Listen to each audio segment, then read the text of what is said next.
اب میں دعوت خطاب دیتا ہوں جناب میاں فرید الدین مسعود صاحب ایڈوکیٹ۔ نحمدہ ونصلی علی رسولہ الکریم، اما بعد فاعوذ باللہ من الشیطان الرجیم، بسم اللہ الرحمن الرحیم۔ ان ھذہ امتکم امۃ واحدہ وانا ربکم فاعبدون۔ وَلَقَدْ كَتَبْنَا فِي الزَّبُورِ مِن بَعْدِ الذِّكْرِ أَنَّ الْأَرْضَ يَرِثُهَا عِبَادِيَ الصَّالِحُونَ۔ صدق اللہ العظیم۔ جناب سید جواد نقوی صاحب اور تمام علماء کرام، میں سمجھتا ہوں کہ آج آپ نے امت کے لیے اپنا اس دروازہ کھول دیا ہے، جہاں تمام مکاتب فکر کے علماء کو ایک چھت کے نیچے آپ نے بٹھا کر اور اقبال کے گھر آ کر، آج آپ اقبال کے گھر بیٹھے ہوئے ہیں، اقبال کے گھر میں بیٹھے ہیں۔ وہ اقبال جو کہتا تھا کہ یوں تو سید بھی ہو، مرزا بھی ہو، افغان بھی ہو، مجھے یہ تو بتاؤ کہ کیا تم مسلمان بھی ہو۔ میں سمجھتا ہوں کہ آج سید جواد نے ان تمام جو نظریات پہ خط تنسیق پھیر دیا ہے اور کہا ہے کہ آؤ ہم وہ شخص جسے حکیم الامت کہا گیا، میں سمجھتا ہوں کہ وہ لوگ کتنے مردم شناس تھے جنہوں نے اس وقت اقبال کو حکیم الامت کا خطاب دیا۔ میں سمجھتا ہوں اقبال حکیم امت نہیں ہے، اقبال تو حکیم امم ہے، جو امت شناس ہے، جو امتوں کو بتاتا ہے کہ روح امم کی حیات کشمکش انقلاب۔ اقبال تو امتوں کا علاج کرنے والا ہے، لیکن آج قوموں کی اس صف میں دیکھیں، آج ہمارے سر پہ عزت کی چادر نہیں ہے۔ اقوام جہاں میں ہم کہاں کھڑے ہیں کہ جہاں پہ فائنینشیل ایکشن ٹاسک فورس جو ہے وہ ہمیں گرے لسٹ میں ڈال دیتی ہے اور کبھی کہتی ہے آپ بلیک لسٹ ہیں۔ آج جب ہمارے سر سے عزت کی چادر اتر گئی ہے تو آج ہم پھر اقبال کے گھر میں آئے ہیں، اس اقبال کے گھر میں جو کہتا ہے کہ راتوں کو چلنے والے رہ جائیں تھک کے جسم، امید ان کی میرا ٹوٹا ہوا دیا ہو۔ آؤ اگر آج آپ چل چل کے تھک گئے ہیں، 70 سال سے ہزاروں نظام اپنا رہے ہیں اور آپ کو روٹی کپڑا مکان کے نعروں میں اپنی منزل نہیں مل رہی، آؤ میرے پاس ایک ٹوٹا ہوا دیا ہے، میں آپ کو روشنی دوں گا۔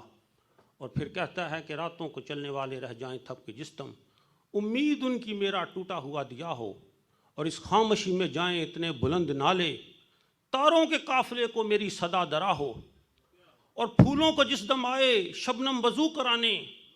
اقبال اس امت کے لیے رویا ہے، میرے لیے رویا ہے، آپ کے لیے رویا ہے۔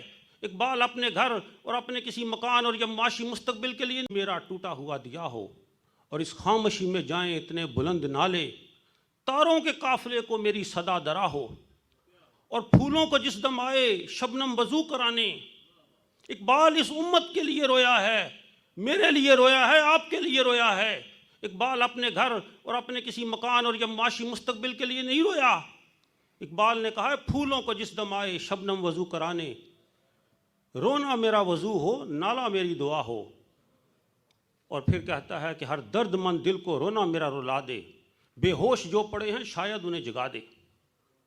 وہ جو خواب گراں خیز ہے، میں سمجھتا ہوں آج سید جواد نے یہ جو محفل سجائی ہے، ہم جو سوئے ہوئے ہیں ہمیں بیدار کرنے کے لیے اقبال نے ایک درس دیا تھا۔ اس درس کے لیے آج ہمارے درمیان سید جواد نے یہ پروگرام آرگنائز کیا ہے، اور میں صرف سید عطا اللہ شاہ بخاری کا ایک جملہ کہ جو امرتسر میں ایک تعزیتی کانفرنس تھی، تعزیتی ریفرنس تھا علامہ اقبال کے بارے میں، وہاں سید احرار کا ایک جملہ آپ کو ہدیہ کروں گا۔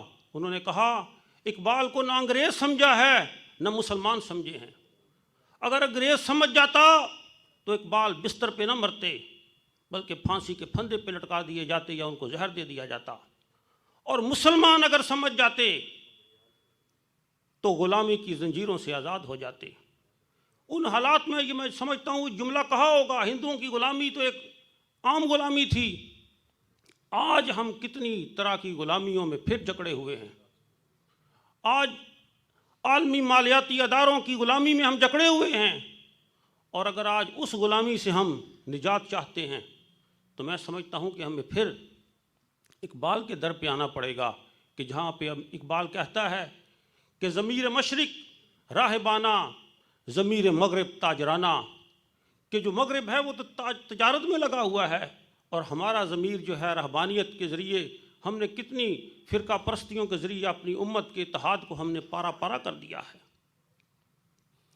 اور پھر اقبال اس امت کے بارے میں سمجھتا ہوں جتنا امت شناس اقبال ہے اور بار بار امت کی بات کی ہے، ایک شعر میں وہ کہتا ہے ز پندے ز درویش پذیری، اگر آپ اس درویش بے گلیم سے کوئی سبق لینا چاہتے ہو، کوئی نصیحت لینا چاہتے ہو، تو آؤ میں آپ کو دوں، اور میرے پاس ایسے سبق ہیں، ہزار امت بھی میرت کہ تو نہ میری، ہزار امتیں بھی مر جائیں گی لیکن تیری امت نہیں مرے گی، میرے پاس ایسے ایسے سبق اور ایسے ایسے گوہر ہیں۔ اقبال کہتا ہے کہ تمہاری امت کبھی نہیں مرے گی، کرو کیا؟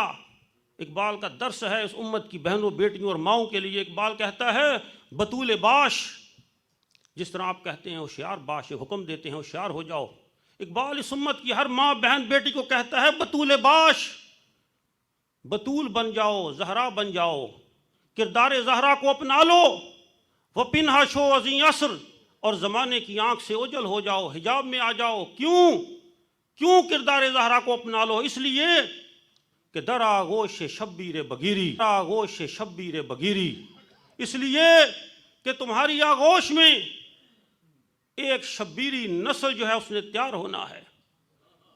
اقبال کا ویژن دیکھیں، اس کی بصیرت دیکھیں کہ اقبال اس امت کے اندر انقلاب کے لیے کہہ رہا ہے پہلے ان ماؤں بہنوں بیٹیوں کو کہ بطول باش، کہ کردار زہرا اپنا لو، کیونکہ جب کردار زہرا کو اپناؤ گے تو اس کردار کی بنیاد پہ وہ نسل تیار ہوگی جو قربانی دینے والی ہوگی، جو خانقاہوں سے نکل کر رسوائے شبیری کو ادا کرے گی۔ اور میں سمجھتا ہوں کہ یہ اقبال کے وہ درس ہیں کہ جن کے ذریعے انہوں نے، اور ایک چھوٹی سی بات کر کے اجازت چاہوں گا، اقبال ہر ایک چھوٹے چھوٹے واقعے سے امت کا رونا جو ہے وہ روتا ہے۔